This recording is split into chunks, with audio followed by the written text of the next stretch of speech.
Viento Recio, Radio y Televisión, presenta El tiempo de la palabra de Dios. Prepárate para recibir la impartición. En una de nuestras reuniones, llenas del poder y de la gloria de Dios. Porque Él llega justo a tiempo.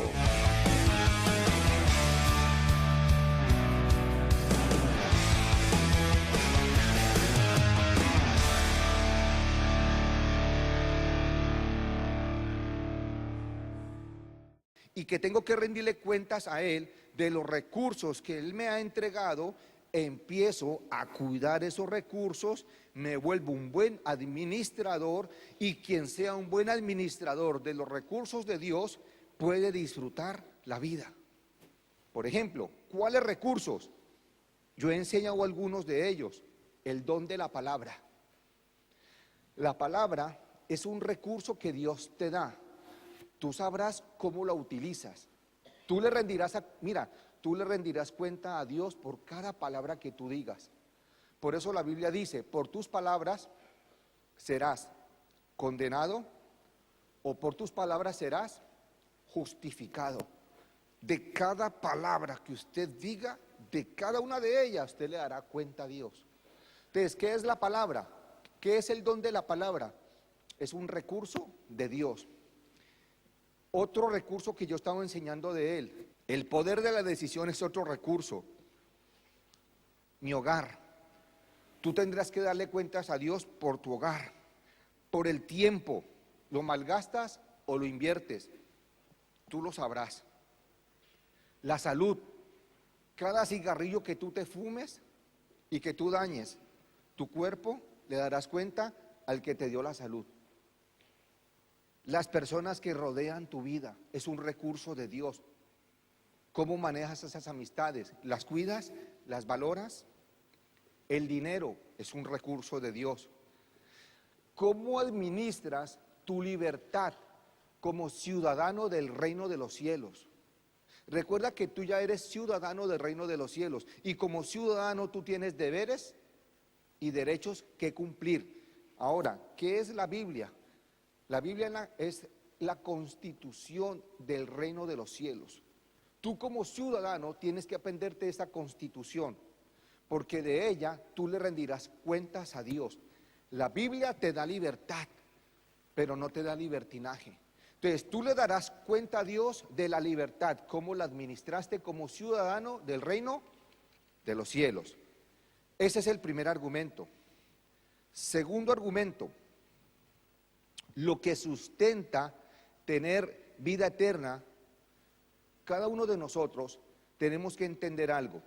Primero, si nosotros, antes de pasar al segundo argumento, si nosotros entendemos que somos mayordomos y que tendremos que rendirle cuenta a Dios, tenemos que aprender a valorar lo que Dios nos entrega. Y eso hará que nuestra vida entonces le encuentre un sentido y un por qué vivir. Me gustaría que leyéramos un momento, antes de pasar al segundo argumento, me gustaría que leyéramos el libro de Mateo, capítulo 25, por favor. Ubíquese en el versículo 14 y leamos hasta el 30. Vamos a darnos cuenta que sí tendremos que rendirle cuenta a Dios de todo lo que nosotros hagamos y tengamos de Él. Dice, Mateo 25, capítulo 25, versículo 14, dice así: Porque el reino de los cielos es como un hombre que, yéndose lejos, llamó a sus siervos y les entregó los bienes. Pregunto, ¿quiénes son los siervos? Amén, somos nosotros. ¿Y cuáles son los bienes? Los recursos. ¿Cuáles recursos? Los que acabo de nombrar, y muchos otros recursos más. Bien, continuemos. Versículo 15. A uno dio 5 talentos, a otro 2 y a otro 1. A cada uno conforme a su capacidad, y luego se fue lejos. Hago un hincapié. Dios no te va a pedir más de lo que tú puedas dar, porque Dios te va a dar a ti conforme tu capacidad. Y tú le rendirás, y Dios te pedirá a ti cuentas de acuerdo a la capacidad que tú hayas administrado y manejado de parte de Dios. Quiero ser muy claro con esto. Dios nunca te va a dar más de lo que tú puedas administrar. Eso es muy importante tenerlo en cuenta. Ahora, si Dios te exige un poco más, es porque Él ve que tú puedes dar un poco más, porque Él es justo y Él conoce todas las cosas. Versículo 16. Y el que había recibido 5 talentos fue y negoció con ellos y ganó otros 5 talentos. Pregunto, ¿qué hizo este hombre con los recursos de Dios? Los administró muy bien y los multiplicó. Versículo 17. Asimismo, el que había recibido 2, ganó también otros 2. O sea, ¿qué pasó aquí? Dios delega unas responsabilidades. No es que Dios le dé más a unos que a otros. No es que Dios haga excepción de personas. Yo quiero aclarar esto. Dios no hace acepción de personas y entonces Dios le entrega más a unos y le entrega más a otros porque es que hay otros más inteligentes que otros. No es así, no es así. Dios conoce la capacidad que tenemos. Y si tú tienes muchos recursos de Dios, de cada uno de ellos tú le rendirás cuenta a Dios. Y lo que Dios quiere es que tú multipliques todos esos recursos. Y si tú tienes menos recursos que otro, no sientas envidia por aquel que maneja muchas cosas. Simplemente atiende tus propios recursos, sépalos administrar, haga un buen trabajo con ellos y multiplique lo que Dios le da. ¿Qué quiero decir con esto? Esto no permite que la envidia tome ventaja en nosotros. Porque el que manejó 2 no se fijó de aquel que tenía 5. No sé si lo han apreciado de esa manera. Yo hago una pregunta, si el hombre que recibió los 2 talentos empieza a envidiar al hombre que tenía los 5, pregunto yo, ¿hubiese dado rendimiento efectivo? Yo quiero que analicen la respuesta. No.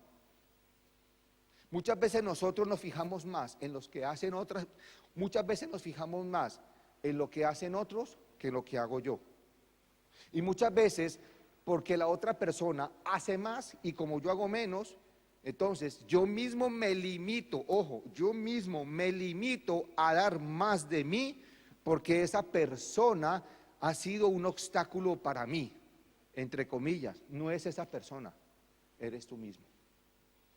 La envidia muchas veces no nos deja avanzar. Nosotros envidiamos más lo que tienen otras personas. ¿Y sabe por qué nosotros envidiamos más lo que tienen otras personas? Porque no valoramos lo que tenemos. Y cuando yo no valoro lo que tengo, no lo disfruto. Entonces, este hombre que manejó los 2 talentos, nunca se fijó en el de 5 y por eso este hombre pudo dar muy buenos rendimientos de esos 2 talentos. Continúo. Versículo 18. Pero el que había recibido 1 fue y cavó en la tierra y escondiendo el dinero de su señor. Después de mucho tiempo vino el señor de aquellos siervos y arregló cuentas con ellos. Hago otro hincapié. Pregunto según ese versículo, ¿tú tendrás que rendirle cuentas a Dios de todos los recursos que Dios te entregue? Sí. Sí. ¿Dios te ha dado el recurso del tiempo? Sí. ¿El don de la palabra? ¿Amistades? ¿Familia? ¿Dinero? ¿Salud? De todo. Dios te ha dado recursos y de todo eso tendremos que darle cuenta a Dios. Sí o sí. Versículo 21. Y su señor le dijo, bien, buen siervo y fiel. No, versículo 20. Y llegando el que había recibido 5 talentos, trajo otros 5 talentos diciendo, Señor, 5 talentos me entregaste, aquí tienes, he ganado otros 5 talentos sobre ellos. Y su señor le dijo, bien, buen siervo y fiel, sobre poco has sido fiel, sobre mucho te pondré, entra en el gozo de tu señor. Pregunto, ¿vale la pena trabajar para Dios? Sí. Versículo 22, llegando también el que había recibido 2 talentos dijo, Señor, 2 talentos me entregaste, aquí tienes, he ganado otros 2 talentos sobre ellos. Su señor le dijo, bien, buen siervo y fiel, sobre poco has sido fiel, sobre mucho te pondré, entra en el gozo de tu señor. Pero llegando también el que había recibido 1 talento, dijo, Señor, Te conocía que eres hombre duro y que ciegas donde no sembraste y recoges donde no esparciste. Por lo cual tuve miedo y fui y escondí tu talento en tierra. Aquí tienes lo que es tuyo. ¿Sabe qué quiere decir esto? Aquí está diciendo, Señor, yo sé que tarde que temprano te tengo que rendir cuenta de lo que yo tengo, de los recursos que tú me has dado. Escúcheme, les hago responsable a todos de esto que estoy diciendo hoy. Todos los que estemos aquí tendremos que rendirle cuentas sí o sí a Dios de los recursos que Él te ha dado. Eso fue lo que le dijo el hombre del un talento. Le dijo, Señor, yo sabía que tenía que rendirte cuentas a ti, pero Señor, la verdad me dio miedo y mejor enterré todo eso. Vamos a ver qué pasó. Versículo 26. Respondiendo su Señor le dijo, siervo malo y negligente, sabías que ciego donde no sembré y que recojo donde no esparcí. Por tanto, debías haber dado mi dinero a los banqueros y al venir yo hubiera recibido lo que es mío con los intereses. Quitadle pues el talento y dadlo al que tiene 10 talentos, porque el que tiene le será dado y tendrá más, y el que no tiene, aún lo que tiene, le será quitado. Y el siervo inútil, echadle en las tinieblas de afuera, ahí será el lloro y el crujir de dientes. Bien, segundo argumento, el cual le da sentido a mi vida, cuando descubro en mi corazón y entiendo la eternidad. Antes de que nosotros conociéramos de Jesús, la eternidad no nos interesaba mucho, porque nuestra agenda estaba invertida, porque nuestra mente estaba llena de muchas cosas mundanas. Estábamos tan ocupados en las cosas del mundo, en los placeres, en sus deleites y en el pecado, que no le dábamos importancia a lo que era la vida eterna. Pero ahora que ya estamos en Cristo Jesús, se nos ha despertado a nosotros que es la vida eterna. Entonces, segundo argumento, cuando yo descubro, cuando yo entiendo lo que es la eternidad y cómo debo de prepararme para estar en esa eternidad, eso empieza a darle sentido a mi vida. O ustedes ahora yo hago una pregunta, ahora que vosotros estáis en Cristo Jesús, ¿no han encontrado sentido a su vida? Sí. Y ahora yo ya sé que tengo vida eterna, ya me preocupo por saber qué es la vida eterna y me preocupo por prepararme para estar en esa vida eterna, y eso llena tu agenda de cosas buenas. Eclesiastés 3:11 dice así: todo lo hizo hermoso en su tiempo y ha puesto eternidad en el corazón. Este es el fundamento que estoy dando. Y ha puesto eternidad en el corazón de ellos, sin que alcance el hombre a entender la obra que ha hecho Dios desde el principio hasta el fin.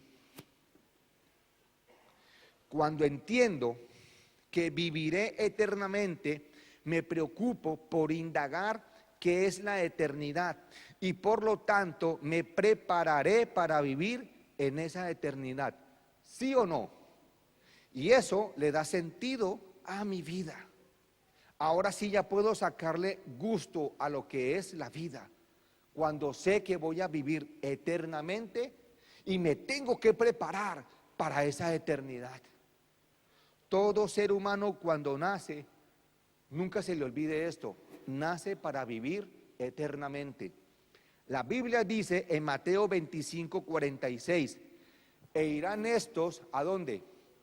Al castigo eterno, y los justos, ¿dónde irán? A la vida eterna. ¿Por qué estoy dando este versículo? Para fundamentar lo que estoy diciendo. ¿Qué estoy diciendo?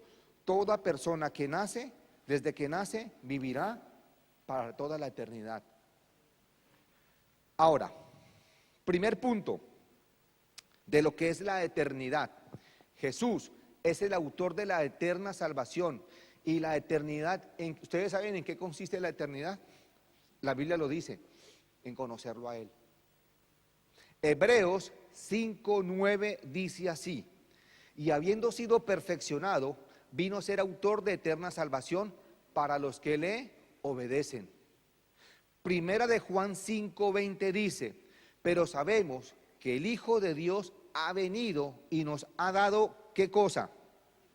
Entendimiento. ¿Sí lo están mostrando allá? ¿Lo están proyectando? Y nos han dado entendimiento. ¿Para qué? Para conocer al que es verdadero. Y estamos en el verdadero y en su Hijo Jesucristo. Este es el verdadero Dios y la vida eterna. O sea, ¿qué hace Jesús? Nos da el entendimiento para que podamos escudriñar en las Escrituras y poder entender lo que es la vida eterna y podamos encaminarnos y prepararnos para esa vida eterna. Para eso es que Dios nos da este entendimiento, según Primera de Juan 5:20. Y Juan 17:3 dice así: esta es la vida eterna, que te conozcan a ti, el único Dios verdadero, y a Jesucristo, a quien has enviado. Entonces, el segundo punto de la vida eterna dice así: lo que sustenta tener vida eterna es nunca perder el temor de Dios. ¿Usted quiere mantenerse siempre en la vida eterna? Nunca pierda el temor a Dios. Salmo 103:17 dice así: mas la misericordia del Señor es desde la eternidad hasta la eternidad sobre los que le temen, y su justicia sobre los hijos de los hijos. ¿Cómo sustento yo la eternidad? ¿Cómo me mantengo yo en ese camino de la eternidad? Nunca perdiendo el temor a Dios. ¿He sido claro hasta aquí? Punto 3, de lo que es la eternidad. Rechazar el pecado es prepararme para esa eternidad. Quiero hacer mucho énfasis aquí. Cuando yo aprendo a decirle no al pecado, me estoy preparando para esa eternidad. Por eso el poder de la decisión. Por eso, si sabemos administrar ese recurso de Dios, ese recurso, el poder de la decisión, bien administrado, siempre me mantendrá en el camino de la eternidad. ¿De qué manera? Diciéndole no a qué cosa. ¿No a qué? Al pecado. Isaías 33:14 al 16 dice: los pecadores se asombraron en Sión, espanto sobrecogió a los hipócritas. Y se hizo una pregunta: ¿quién de nosotros morará con el fuego consumidor? ¿Quién de nosotros habitará con las llamas eternas? Y mire la respuesta en el versículo 15: el que camina en justicia y habla lo recto, el que aborrece la ganancia de violencias. Ojo con esto: el que aborrece la ganancia de violencias, el que sacude sus manos para no recibir cohecho. ¿Qué es cohecho?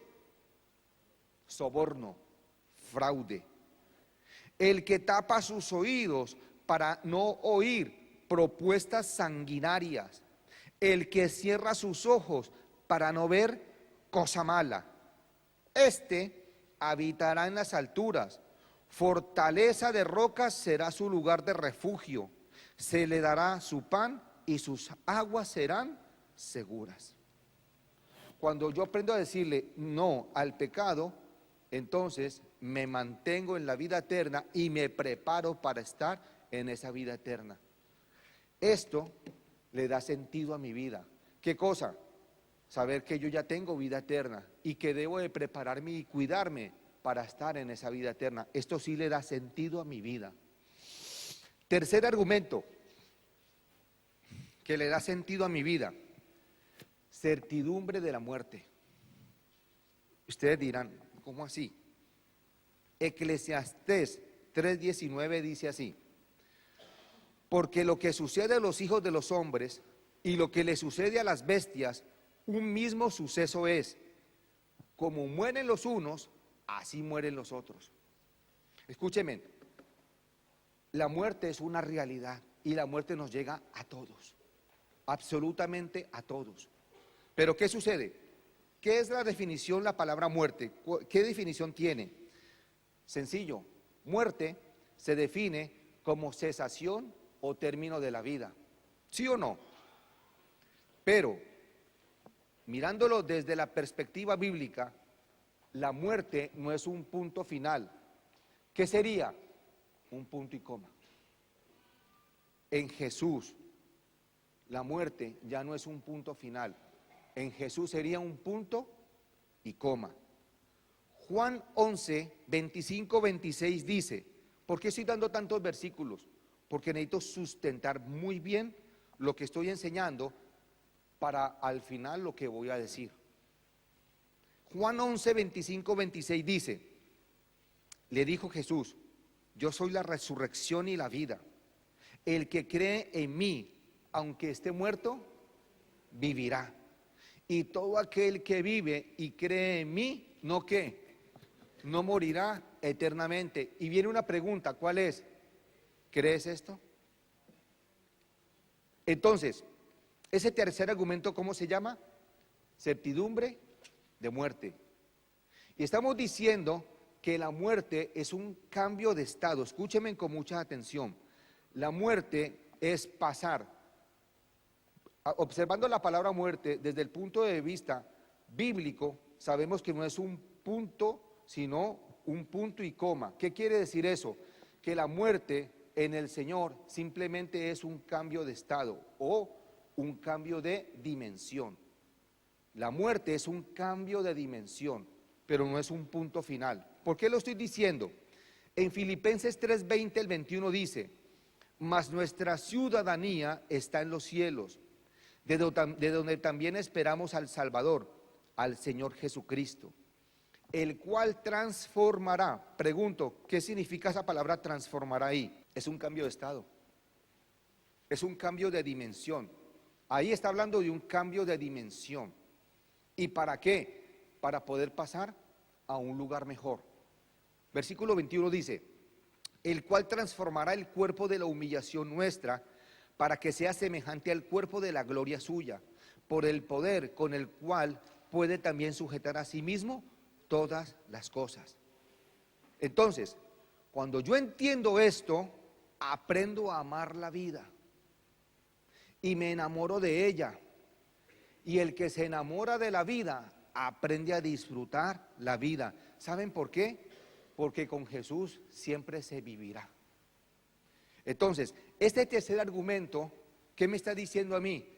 Enamórate de la vida, porque la muerte no es un obstáculo para que tú sigas viviendo, porque en Jesús siempre tendrás vida.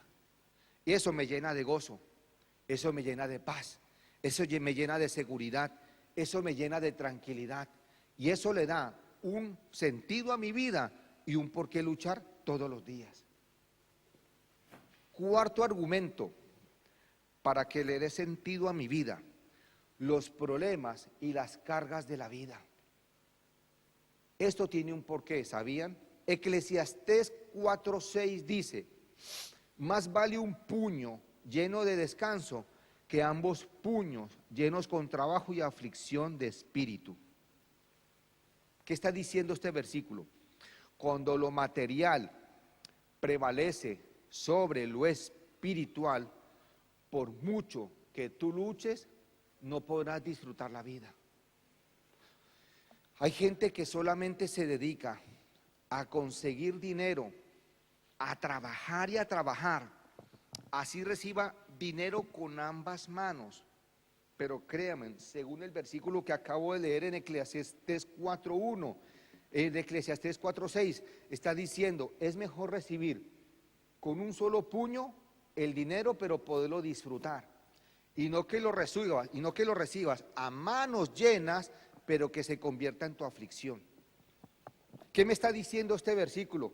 Me está diciendo que lo material no puede prevalecer sobre lo espiritual, porque cuando en mí me gobierna lo material, pueda que tenga lo material, pero no podré disfrutarlo. Nunca olviden que el dinero no comprará. Usted podrá tener mucho dinero, pero eso no le comprará el sueño, eso no le comprará la salvación. Hay gente que tiene dinero para comprar una espectacular cama, pero no podrá disfrutar del sueño en ella. Habrán personas que tengan dinero para poder comprar un crucifijo de oro grandísimo, pero no podrá comprar la salvación. Habrán personas que tendrán mucho dinero para llenar una pared de libros, pero no podrán comprar la sabiduría. Hay personas que pueden tener mucho dinero y comprar todo un hospital, pero no podrán comprar salud. ¿Entienden lo que les estoy diciendo? Cuando estamos en el Señor, lo que tengamos, lo que Él nos dé, si somos agradecidos, lo vamos a disfrutar. ¿Por qué? Porque sabemos que viene de sus manos, y si viene de sus manos, podemos tener un corazón agradecido y disfrutar a plenitud lo poco o mucho que tengamos. La pregunta es esta: ¿qué es prosperidad? Porque hay una diferencia entre prosperidad y riqueza. ¿Qué es riqueza? Es tener mucho, pero no poderlo disfrutar. ¿Qué es prosperidad?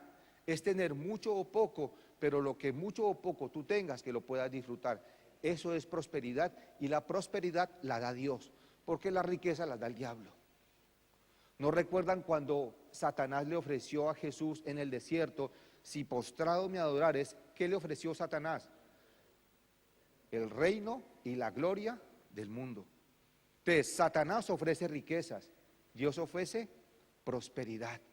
¿Qué es mejor? ¿Recibir en un puño la bendición de Dios y poderla disfrutar, o recibir dinero a manos llenas, pero que venga con aflicción? Entonces, cuando yo entiendo esto, le encuentro sentido a mi vida. Ese es el cuarto argumento. El Salmo 107, versículos 11 y 12 dice así: por cuanto fueron rebeldes a las palabras del Señor y aborrecieron el consejo del Altísimo, por eso quebrantó con el trabajo sus corazones. Quédense con eso último.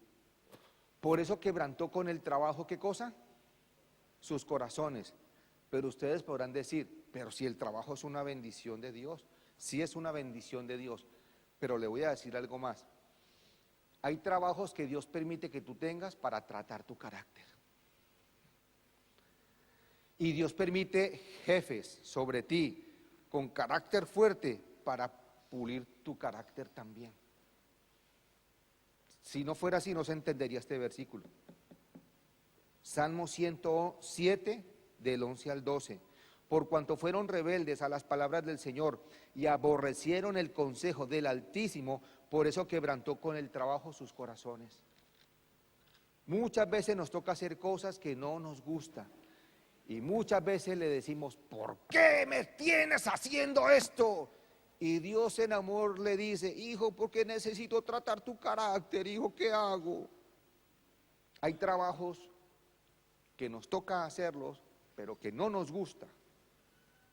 Y entre menos le guste hacerlo, Dios más lo deja ahí, hasta que le guste. Y cuando ya te enamoras de ese trabajo, entonces Dios te promueve a algo mejor. Con el Señor es así. ¡Ay, no me soporto ese jefe! Hasta que no lo ames y lo aceptes, Dios no te quitará ese yugo de encima. Si no fuera así, no se entendería entonces ese versículo cuando dice: por eso quebrantó con el trabajo sus corazones. Proverbios 15, 16 dice: mejor es lo poco con el temor del Señor que el gran tesoro donde hay turbación. Escúcheme, aprendamos a vivir con lo que Dios nos da. Y me reitero en lo que dije en la última predicación: no haga algo extra en su humanidad para adquirir unos euros de más, que no la voluntad que lo tenga haciendo cosas ilegales. ¿He sido claro con lo que acabo de decir? No haga nada ilegal. No soborne, no haga fraude, no haga cosas indebidas. Proverbios 15, 16 dice: es mejor lo poco con el temor del Señor y no el gran tesoro donde hay turbación. ¿O cómo cree usted que vive Bárcenas? Así aparentemente en este momento usted en libertad. Tarde que temprano la ley le caerá encima. Y así sucesivamente toda esta gente que ha hecho cosas ilegales para adquirir cosas que no les correspondía tener, tarde que temprano esa gente pagará todo eso. Entonces, aprendamos de esa gente para nosotros no seguir el mismo camino. Aprendamos a ser personas legales. No cometamos fraude, no hagamos soborno, no hagamos cosas indebidas. Y seguro que paso a paso tú caminarás en algo seguro y Dios te lo dejará disfrutar. Por eso Proverbios 15:16, mejor es lo poco con el temor del Señor y no el gran tesoro donde hay turbación. ¿Entienden este versículo? Segunda de Corintios 4:18 dice, no mirando nosotros las cosas que se ven, sino las que no se ven. Pues las cosas que se ven son temporales, pero las que no se ven son eternas. Bien, ojo, cuando yo entiendo entonces esto, cuando entiendo que en la vida hay algo mayor que lo material, que es lo espiritual, entonces aprendo a ser equilibrado en la vida. Cuando a mí me gobierna más lo material que lo espiritual, en mi vida había un desequilibrio. ¿Por qué? ¿Por qué? Pregunto yo. Una persona que se deja gobernar por lo material, ¿qué lo gobierna? La codicia, la ambición. Dígame sí o no. Y cuando a mí me gobierna la codicia y la ambición, ¿soy equilibrado en la vida? No. Tanto que la codicia y la ambición me lleva a hacer cosas que no debo hacer. Y eso desequilibra mi vida. Pero cuando en mí prevalece más lo espiritual que lo material, eso da equilibrio a mi vida. Y ojo con esto, ojo con este detalle. Y ser equilibrado en mi vida me lleva a ser una persona sensata. ¿Cuál fue el problema de las 5 vírgenes que se quedaron? Que fueron insensatas. La insensatez no dejará que tú seas arrebatado, porque de eso es lo que voy a hablar al final. La insensatez en la vida de una persona no permitirá que el aceite fluya en su vida. La insensatez hará que el aceite se seque en ti. ¿O qué fue lo que le pasó a las 5 vírgenes? ¿Qué le pasó con el aceite? Se les acabó. Entonces, el equilibrio en mi vida me lleva a ser una persona sensata, una persona justa, una persona misericordiosa y una persona llena de amor. ¿Con quién? Con los que rodean mi vida o con los que yo comparto mi vida. ¿Cuándo? Cuando es mayor en mí lo espiritual que lo material. ¿Por qué? Porque eso es lo que da equilibrio en mi vida. Cuando tú le das más importancia a lo espiritual que a lo material, tú te vuelves una persona equilibrada. Y tú aportarás bendición a la gente que rodea tu vida. Pero cuando es a la inversa, cuando lo material gobierna en ti y no lo espiritual, vivir contigo se vuelve un suplicio, se vuelve una cosa imposible, porque está gobernado por lo material, por la ambición al dinero, por el poseer cada día más y por la codicia. ¿Sí o no? Bien, hago un leve resumen de los 4 argumentos. 1, que Dios es dueño de todo y a Él le tenemos que rendir cuentas. 2, cuando descubro el significado de la eternidad y me preparo para estar en ella. 3, cuando me enamoro de la vida y la disfruto, porque sé que en Jesús hay solución para todo, hasta para la muerte, porque Él es la vida. 4, cuando entiendo que el equilibrio en mi vida me lo da una buena relación con Jesús y no un bienestar material. Estos 4 argumentos que acabo de nombrar es lo que le da sentido a mi vida. Entonces, entiendo que la vida no es comer y beber sin prepararnos hacia el futuro, sino que es disfrutar el presente de la mano con Jesús y mi futuro estará asegurado en Él. ¿Cuál es el título de la enseñanza? ¿Alguien lo recuerda? La vida no es solamente comer y beber. ¿Están entendiendo por qué le coloqué ese título? Con todo lo que he enseñado hasta ahora. Ahora, ¿por qué yo les he enseñado estos argumentos o fundamentos que dan sentido a tu vida? Escuche la respuesta. O sea, yo enseñé 4 argumentos. La pregunta es, ¿y a dónde quiere llegar el pastor Miguel? ¿Cuál es el objetivo de lo que nos acaba de enseñar? Escuchen.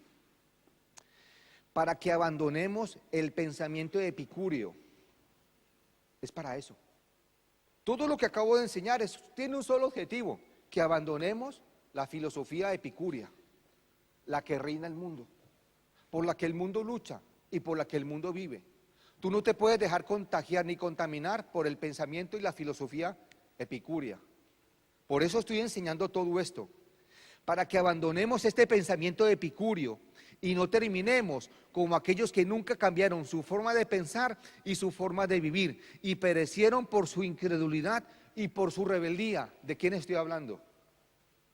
¿De quiénes estoy hablando? De los antidiluvianos, de los antes del diluvio. ¿Sabían ustedes que la humanidad que estaba antes del diluvio estaban gobernados por la filosofía epicúrea? Por eso solamente 8 se lograron salvar, no más. De resto el mundo entero murió abnegado en aguas. ¿Por qué?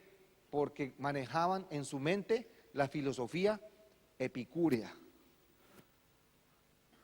¿Qué tal el trabalenguas que he enseñado hoy? ¿Si está claro o no está claro? ¿Seguro? Necesito, por favor, que esto quede claro. Que nos despojemos, que abandonemos la filosofía epicúrea. Comamos y bebamos, y mañana moriremos. Hagamos de todo. No pongamos límites. Lo que el cuerpo pida, hágalo sin ningún límite. Si tú sigues pensando así, no vas a ser arrebatado. Póngale cuidado a lo que voy a enseñar a continuación. Póngale cuidado que aquí ya está el final de todo. Mateo 24:38 y Primera de Corintios 15:32 están articulados. ¿Qué es articulados? Están unidos, tienen relación. Aquí está el final de todo lo que voy a enseñar. ¿Qué dice Mateo 24:38? Dice: porque como los días antes del diluvio, ¿qué estaban haciendo? Comiendo y ¿qué más? Filosofía, ¿qué cosa? En la vida se les va a olvidar los epicúreos. Hoy van a tener pesadilla con los epicúreos. Ponle cuidado. Mateo 24:38 dice: porque como en los días antes del diluvio estaban comiendo y bebiendo, casándose y dándose en casamiento hasta el día que Noé entró en el arca. Pregunto yo, ¿cuándo a los antidiluvianos se les acabó el pensamiento de los epicúreos? ¿Cuándo? Cuando tenían el agua, ¿dónde? Al cuello. ¿Sí o no? ¿Qué es lo más tremendo? Cuando ya tenían el agua al cuello, ellos tocaban la puerta del arca, ¿para qué? Noé, ábrenos. Ahora sí ya no quiero pensar como los epicúreos. Ahora sí yo creo en lo que tú decías, Noé, ábrenos. ¿Cuál fue la orden de Dios?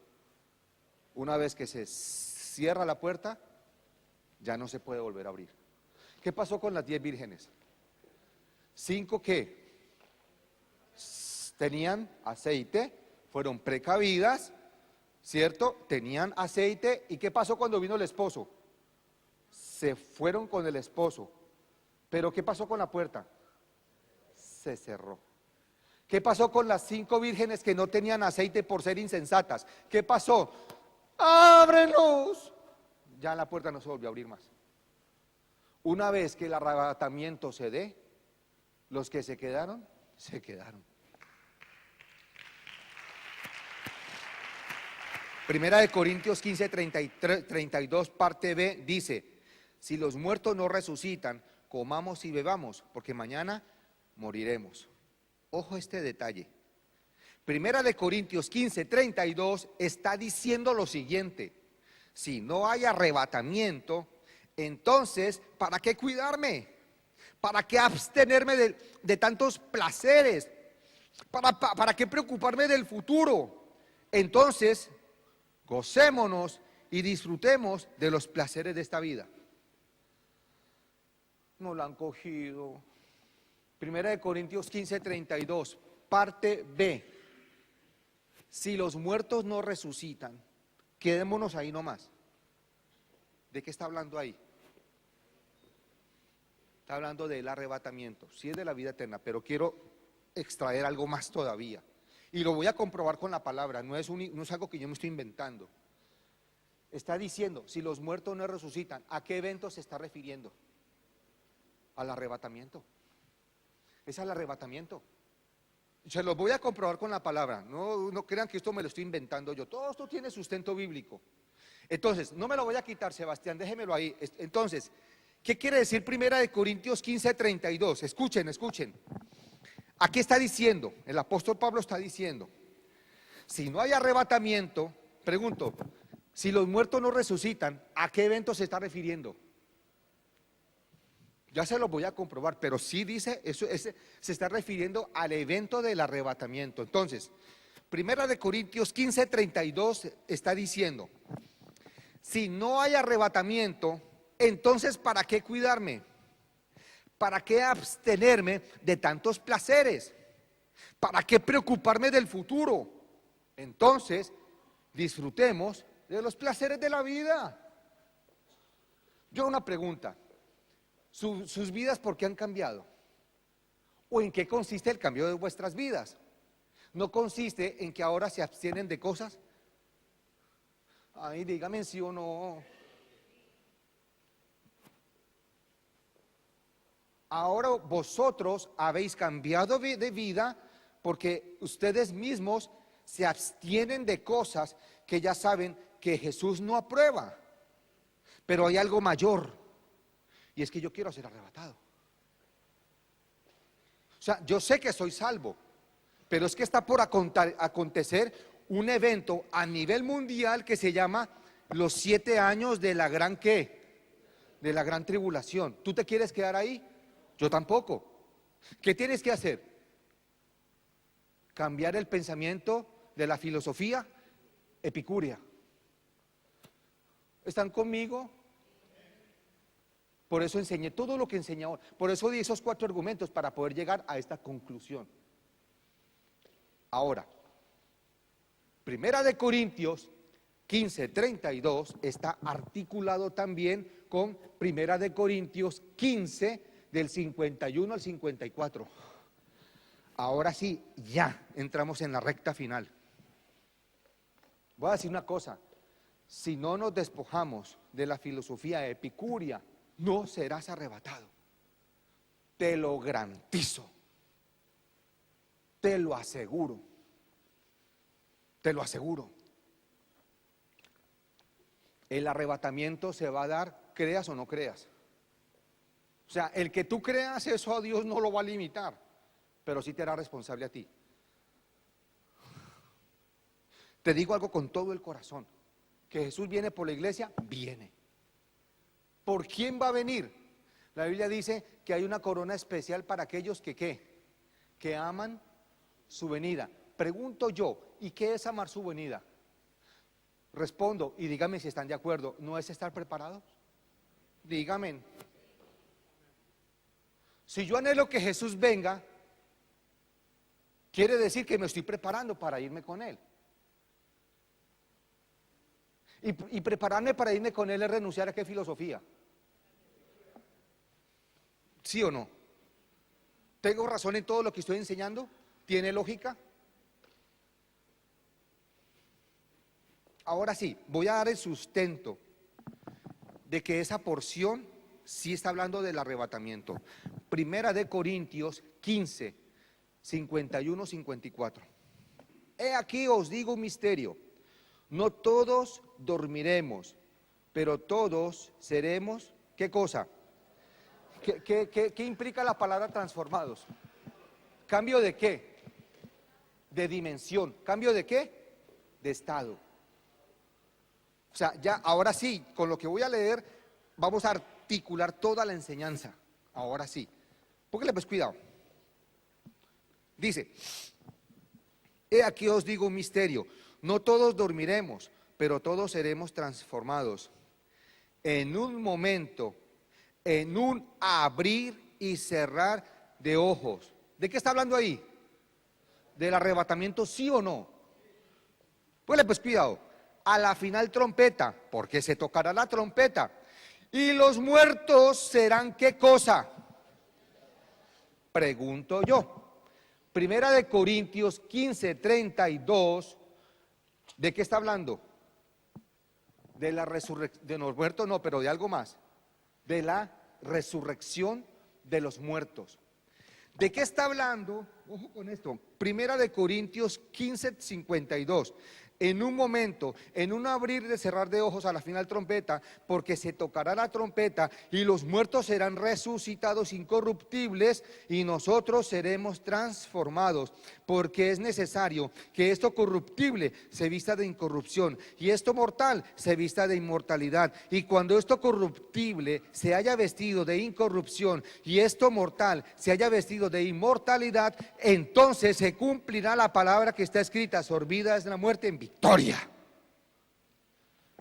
¿De qué está hablando todo este versículo?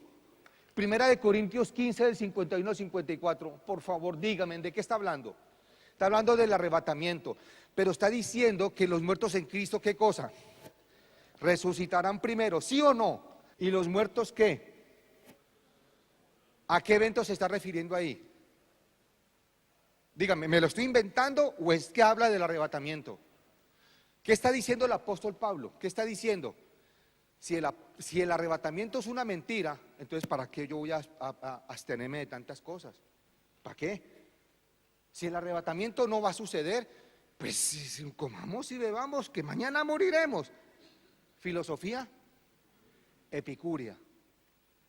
Pero como el arrebatamiento sí se va a dar, hay que renunciar a la filosofía, ¿qué cosa?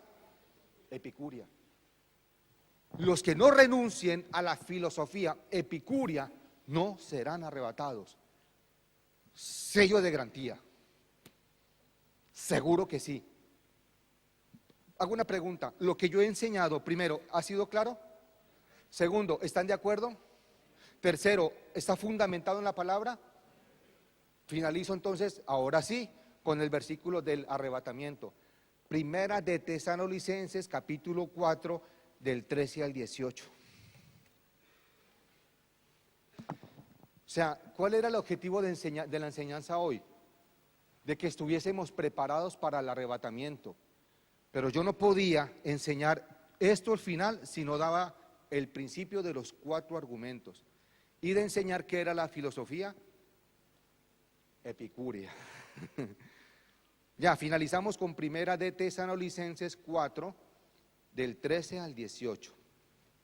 Dice así la Escritura: tampoco queremos, hermanos, que ignoréis acerca de los que duermen. ¿Qué implica la palabra dormir bíblicamente? ¿Quién me lo dice? Es aquellos que están, que murieron en Cristo.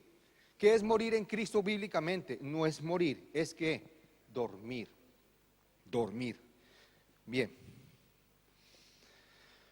Tampoco queremos, hermanos, que ignoréis acerca de los que duermen, para que no os entristezcáis como los otros que no tienen esperanza. ¿Quiénes no tienen esperanza? Aquellos que ya murieron, ¿sin quién? Sin Cristo. Aquellos que murieron con la filosofía epicúrea. ¡Qué bien, Dios mío! Porque si creemos que Jesús murió y resucitó, así también traerá Dios con Jesús a los que durmieron en él. O sea, a los que murieron con Cristo, sin la filosofía epicúrea. Por lo cual os decimos esto en palabra del Señor, que nosotros que vivimos, que habremos quedado hasta la venida del Señor, no precederemos a los que durmieron, porque el Señor mismo con voz de mando, con voz de arcángel y con trompeta de Dios, descenderá del cielo, y los muertos en Cristo, ¿qué pasará? Este versículo, Primera de Tesalonicenses 4:16, hago la pregunta, ¿tiene o no tiene relación con Primera de Corintios 15:32? ¿Tiene o no tiene relación? Venga, ¿sí están metidos en la enseñanza o no? ¿Sí tiene relación o no? Bien, vale, versículo 16. Porque el Señor mismo con voz de mando, con voz de arcángel y con trompeta de Dios descenderá del cielo, y los muertos en Cristo resucitarán primero. Luego nosotros, los que vivimos, los que hayamos quedado, seremos ¿qué cosa? Arrebatados juntamente con ellos en las nubes para recibir al Señor en el aire, y así estaremos siempre con el Señor. Por tanto, alentados los unos a los otros con estas palabras. ¿Cómo tú puedes alentar a un hermano para que sea arrebatado? ¿Quién me lo dice? Para resumir toda la enseñanza. ¿Cómo tú puedes alentar a un hermano para que sea arrebatado? Eso. David, ¿quiere ser arrebatado? Tiene que renunciar a la filosofía. ¿Filosofía qué? Epicurea. Loli, ¿quiere ser arrebatada? Tiene que renunciar a la filosofía, ¿qué cosa? José, ¿quiere ser arrebatado? Tienes que renunciar a la filosofía. Pregunto, ¿sí o no? Tenemos que despojarnos de la filosofía epicúrea para poder ser arrebatados. Amén. Papito Dios, en esta preciosa noche, Señor, yo te doy muchas gracias, Papá Dios, porque sé, Señor, que lo que tú quieres es que seamos arrebatados, Señor. Por eso, Señor, tú das cada domingo una palabra específica para prepararnos, Señor, para transformarnos, para concientizarnos, Señor, de que tú quieres que nos vamos contigo, Señor. La verdad, Jesús, esa es tu voluntad. Tú vienes por una iglesia pura, sin mancha, sin arruga y sin cosas semejantes, Señor. Para eso es necesario renunciar al pensamiento del mundo, a la filosofía que el mundo intenta inyectar, contagiar y contaminar a la iglesia del Señor Jesucristo. Papito Dios, queremos cada día renunciar a esa filosofía inmunda epicúrea. Queremos renunciar cada día, Señor, a lo que el mundo quiere ofrecernos, porque nuestra mirada está puesta en Jesús y nuestro anhelo es ser arrebatados juntamente contigo para encontrarnos con el Salvador en el aire. Señor, te pido que ninguno de los que estén aquí se queden, Señor. Ninguno de los que estemos en este momento aquí nos quedemos, Señor. Y oro por los familiares de cada persona aquí presente, por sus seres queridos, Señor, que no se vayan a quedar en el arrebatamiento. Para eso es necesario, Señor, una vida de testimonio, Señor. Y una vida de testimonio implica una vida de renuncia. Renuncia a todo aquello que el mundo quiere ofrecernos. Renuncia a todo aquello que nos gobierna y que no viene de parte tuya. Es necesario renunciar para ganarnos a nuestras familias, para que ellos también sean arrebatados y no se queden en el periodo de la gran tribulación, Señor. Te pido por cada hogar aquí presente y por cada familia aquí presente que todos seamos arrebatados, Señor. Padre, gracias por esta noche de bendición, por esta noche en la cual tú nos concientizas, tú nos das conciencia, Señor, de que tú vienes pronto por nosotros, Señor. Y debemos prepararnos, debemos alistarnos para reunirnos contigo en el aire y estar siempre contigo en el cielo, Señor. Gracias, Señor, por esta noche de bendición. Toda la gloria y la honra es para ti, Señor. En el nombre de Jesús, amén y amén.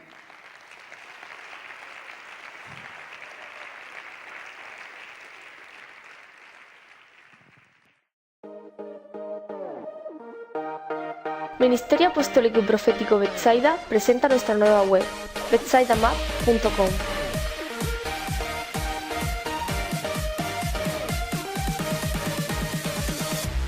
donde podrás conocer todo acerca de este ministerio. También podrás acceder fácilmente a nuestro canal de radio y televisión. Cada domingo podrás seguir nuestras reuniones en directo. Y podrás seguirnos en diferido a través de nuestro canal en YouTube, donde se publicará cada semana un nuevo mensaje, con el apóstol Juan Miguel Pastor y el pastor Miguel Ángel Jiménez.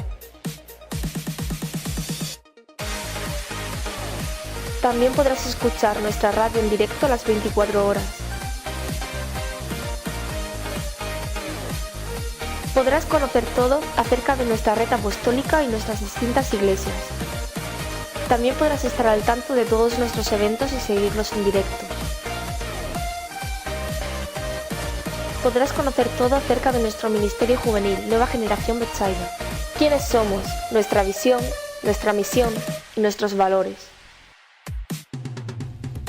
Puedes escribirnos tus peticiones de oración y un equipo de intercesores estará orando por cada una de ellas. Podrás acceder fácilmente a nuestro Facebook y leer nuestras publicaciones. Podrás ofrendar y sembrar en línea. Y podrás conocer todo lo que Dios ha hecho en tu vida leyendo la historia de amor más grande.